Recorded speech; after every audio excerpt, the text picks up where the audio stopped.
জুলাই গণঅভ্যুত্থান অধিদপ্তর প্রতিষ্ঠা করা হয় কবে? 23 এপ্রিল 2025। জুলাই গণঅভ্যুত্থান অধিদপ্তর কোন মন্ত্রণালয়ের অধীন? মুক্তিযুদ্ধ বিষয়ক মন্ত্রণালয়। 24 মে 2025 পর্যন্ত দেশে মোট সরকারি স্কুলের সংখ্যা কত?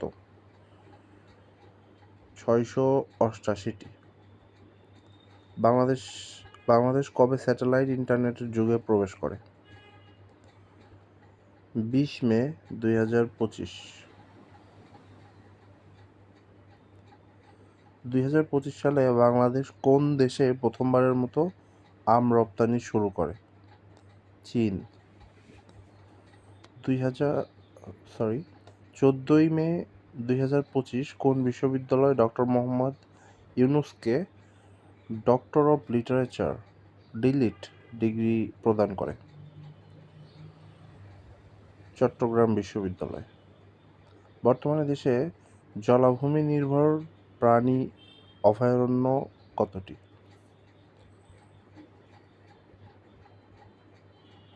2টি। দেশে প্রথমবারের মতো জলাভূমি নির্ভর প্রাণী অভয়ারণ্য ঘোষণা করা হয় কবে? 7 মে 2025। দেশে প্রথম জলাভূমি নির্ভর প্রাণী অভয়ারণ্য কোন জেলায় অবস্থিত? রাজশাহী। 2025 সালের এপ্রিলে কোন চা বাগানটি বাংলাদেশের চা বোর্ড কর্তৃক নিবন্ধিত হয়? পঞ্চগড় টি কোম্পানি। বর্তমানে বাংলাদেশের চা বোর্ড কর্তৃক নিবন্ধিত চা বাগানের সংখ্যা কতটি? 171টি। বর্তমানে জাতীয় যুব দিবস কবে? 12ই আগস্ট। বর্তমানে জাতীয় পরিসংখ্যান দিবস কবে? 20 অক্টোবর।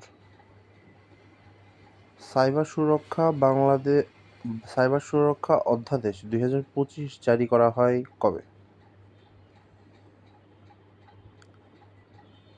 21 মে 2025।